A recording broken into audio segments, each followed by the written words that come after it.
So this is my exact plan to hit a $10 million net worth by 40, and you could potentially even do the same. I'm going to give you some kind of cliff notes, some ways on how you can just steal this. And before I get into actual, step-by-step points where I'm at now, I want to give you the reason why. Why 10 million in the first place? Other than it sounding super sexy, it looks very cool. It's, considered 8 figures. I do have like 4 actual genuine reasons as to why I want this, not for just an ego thing. So the first one is just the 3% rule. That, in my opinion, on a $10 million account or $10 million portfolio is true financial freedom, right? 300 grand annually without touching the principal is life-changing because I'm not saying it's private jet money. It's not going to be mega yacht money, but 300 grand, 25 grand a month, that covers 99% of lifestyle stuff. You can live in expensive cities. You can travel, first class if you want. That's a supercar too. You can eat extremely well, live in very nice places. Like that's just the best part while you're still earning, right? Even after taxes, let's even just be conservative, 200 grand take home.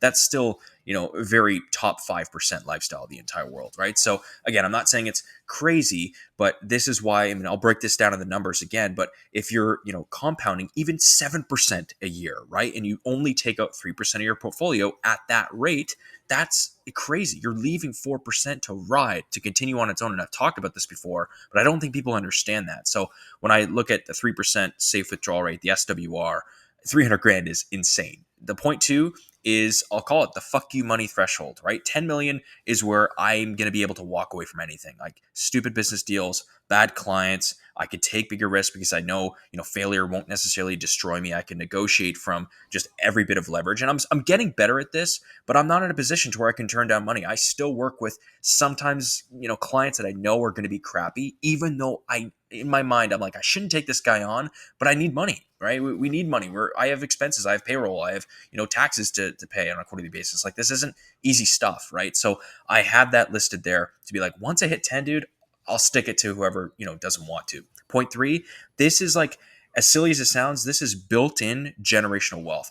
In my opinion, 10 million properly managed genuinely will become, at this age, 20 to 30 by the time I actually retire. By the time I'm in my late 60s, 70s, like that can very easily, just with compounding alone, turn into a crazy amount of money. So I can fund my, kids' education. I can actually take care of my family for multiple generations to come. And I'm a big fan of that. And, starting from zero to each generation, I just think is silly. I will create a legacy. I will create people that can depend on me. And that's pretty much it. The fourth reason, it's the compound interest sweet spot, which I kind of already talked about. It's where compound interest becomes insane. Even in conservative 7% returns, that's 700 grand annually. I guess section 6, like this is why I had this noted here, the deeper why. Like what is it beyond the money? And it's not really about the money. It's what this represents for me. Like this is complete freedom over my time, which I still kind of have. But like I said, I kind of don't. Like my clients aren't away my bosses. I still have to do consulting because I want personal cash flow. I want, more personal cash flow. I don't want to turn this engine off, but there is a time where I'm going to want to turn things off and really only work on passion projects. There's going to be able to, I'm going to be able to take the ability to have bigger risks that won't destroy me when I get to 10 million. Again, the biggest thing is just generational wealth for my family, having the option to work because I want to, not because I want to check at the end of the month. So just something like the compound life effect, if you will.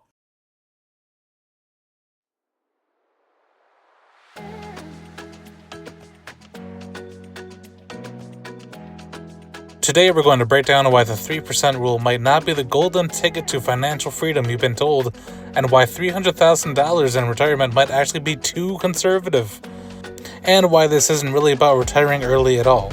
This is about whether you're trying to build a company or step away from the game entirely.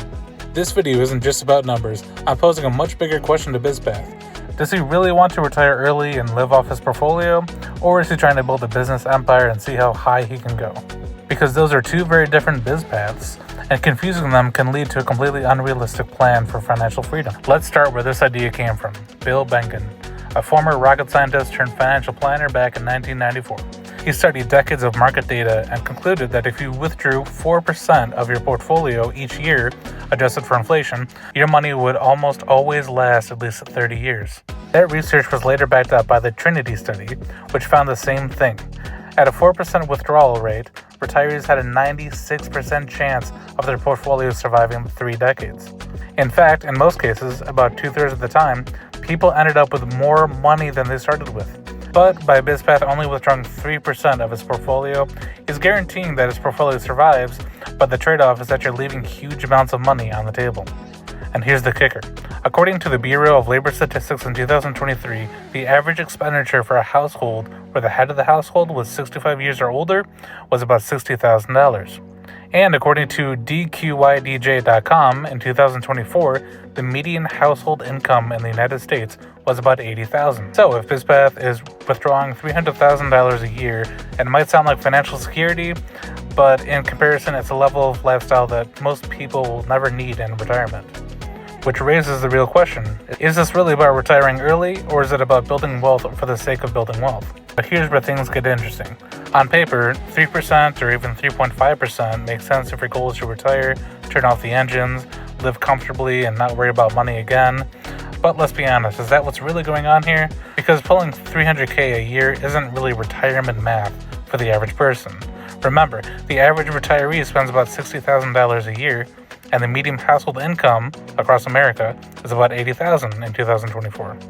In other words, most people are living under a third of what's being planned here, and doing just fine. So, what's the real play? Is it about retiring early to spend more time with family and travel the world and work on passion projects? That's the retirement path. You step back, you hire managers, and you delegate. You live off your portfolio because you want your time back. Or is it about building his agency empire where he's taking on bigger clients and taking bigger risks, reinvesting his profits and scaling his teams, and using wealth as a scoreboard? That's not retirement at all. That's ambition, that's entrepreneurship, that's chasing growth because he wants to see how far he can push it. Which is not wrong at all, by the way. But here's the key difference. If you're running a growing business and scaling it and generating cash flow every month, the 3% rule doesn't even apply. You're not withdrawing $300,000 of your portfolio. The safe withdrawal rate is a retirement tool. Business owners are playing a completely different game with active earned income. Okay, let's talk about when he actually pulls the trigger and he gets out of his wealth accumulation stage and goes into preserving his wealth and retirement. Okay, here's the thing. 3% does sound safe, but in most cases and most retirements, that's way too conservative. It's like showing up to a gunfight in a tank. Yeah, you'll probably survive, but you're massively overprepared. Let's rewind to the research. The 4% rule, born from Bill Bengen's work and later confirmed by the Trinity study, wasn't just a guess. It was tested across 75 years of market history. And here's what the data showed. At a 4% withdrawal rate, a balanced 50-50 stock and bond portfolio survived 96% of the time over a 30-year retirement. And most of the time, about 2/3 of the time, retirees didn't just make it. Their portfolios actually grew, sometimes to several times their starting value. And for some, after the 30 years of withdrawing from their portfolio, their $1 million turned to $2 million. And for some, their $1 million turned to $10 million. So why do many people choose a 3% withdrawal rate? They think, it's better to play safe and not run out of money. And sure, if your biggest worry is about eating cat food in old age, then fine, be hyper-conservative. But here's the reality. The 4% rule already gives you a near certain shot at success. And if you're flexible with spending during the market dips, you can push higher. Which raises the question, is the $300,000 withdrawal really about protecting yourself in retirement? Or is it about setting an arbitrary goal to hit while you're still actively building a business? Here's the part that almost no one wants to admit. You don't need $300,000 a year to retire well. Think about it. The average retiree household in the US spends about $60,000.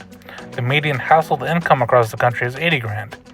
That means that most people are living on a fraction of what's being proposed here, and living comfortably enough to raise kids and pay mortgages and take vacations. So if $60,000 covers retirement for millions of people, and $80,000 supports the average household, what exactly does $300,000 represent? That's not retirement money. That's luxury money. That's first-class travel, that's sports cars, that's vacation homes, that's eating out at 5-star restaurants, and never thinking about it twice. Which, again, is not wrong. But here's the critical distinction. If your true goal is retirement freedom, you don't need $10 million. Even a $2 to $3 million portfolio with a 4% withdrawal rate puts you well above the national averages comfortably. And you're withdrawing six figures too. But if your goal is scaling your business and growth and seeing how far you can take your empire, then $10 million and a $300,000 lifestyle is just part of the game. And that's fine, but let's call it what it is. One path is about time freedom, stepping away, focusing on family, pursuing your passion projects. And the other path is about empire building, staying in the driver's seat, taking bigger risks, pushing the scoreboard higher. But the danger comes when you confuse the two.